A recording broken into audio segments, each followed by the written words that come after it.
Hey, this is Chris. I'm going to teach you the easy way to make cold brew coffee. So I came up with this little invention here. It's a coffee and tea infuser. You can find it at Amazon if you just type in Grin Goods, and I'll put the link at the bottom of this video. But if you have a regular size mason jar, you can just set this infuser right into your regular size mason jar and take any old type of coffee you like. I just happen to have some medium roast here. Coarse ground is kind of better. This filter is pretty fine, stainless steel, but a little tiny bit of grounds will get through if you use these regular ones, but not enough to worry about really. It stays at the bottom of the jar. So I made a little chart for strength on my website, grinagingoods.com. I'll also put that link in the below the video here, and you can see like maybe how much to use for the strength you want. But I'm going to start off with half a cup. So you just take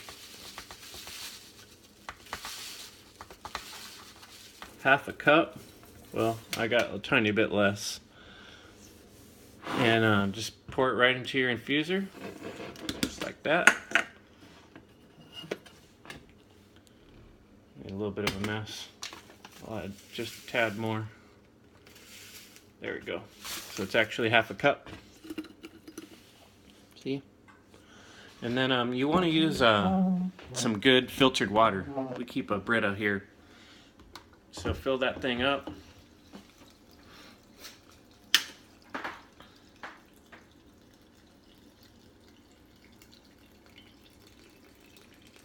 It's pretty simple to use. I've tried other methods and they're a pain in the butt. You gotta get paper filters and just wasteful, or try to filter out all the coffee afterward, which is a process. If you do it this way, it's just simple. It's done. See, now look at the top here. You'll see there's some grounds that look kind of dry. Don't worry about that. The water will get it all wet. Just go ahead and put your regular mason jar lid right on there. Close it kind of tight, and it's sealed. This thing doesn't leak. I try not to actually turn them upside down though, because I think it does allow the possibility of more grounds getting through. So I try to keep them upright, and then just put it right in the refrigerator. If you do this in the evening, then the next day it'll be ready to go. I've read some recipes that say 12 hours, and to me overnight seems fine. But the longer you leave in there, the more it's going to get. And you can kind of keep an eye on the color. See, it's already starting to change color. So you get an eye for the color you want and how concentrated you want your cold brew to be. Cold brew is supposed to be better on the stomach. I've read that, I don't know how to say it right, Sumatran is supposed to be the best and least acidic if you have trouble with stomach with coffee. You know, I personally don't drink a lot of coffee. I'm more into tea. And so I'm going to go ahead and put this in the fridge, and I'll make another video later where we look at it after a day and see how it looks and how strong it is.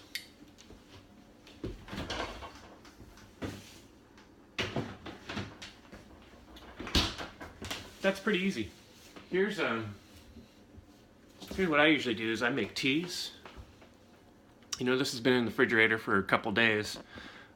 I just leave them in there arbitrarily how long I want until I need some tea. I like to make hot teas and cold teas.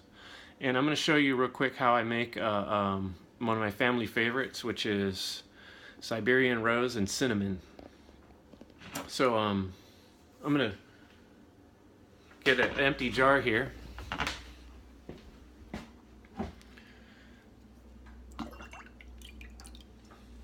Okay.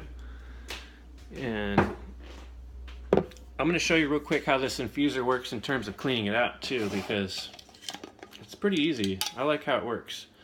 You can just use these regular mason jar lids. They work great. They seal right over the infuser. I'm going to take you over here to the sink with me. And so there's my it's kind of like a decoction basically. It's a bunch of loose leaf teas that have been sitting in water, and so it makes a nice flavored blend. I'm not even sure what tea I put in there. So, you know, it's not too hard to pour this thing out. What I do is just put a towel under it and either pour it out in the compost or just take it over to the garbage and just tap it.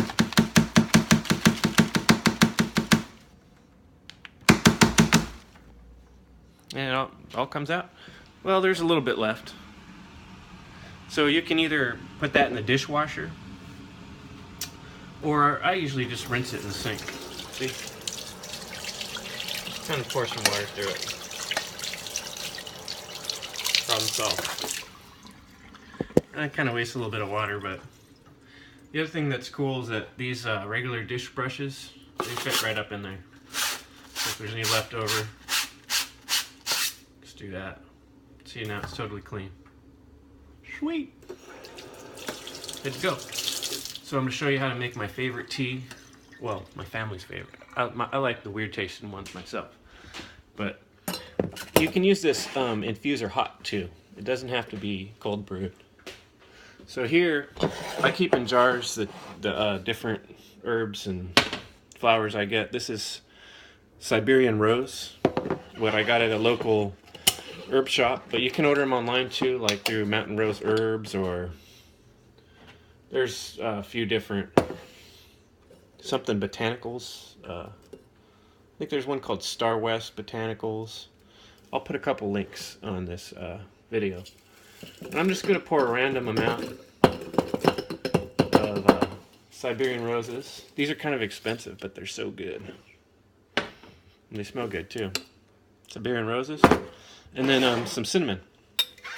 I'm almost out of cinnamon. Time to order more.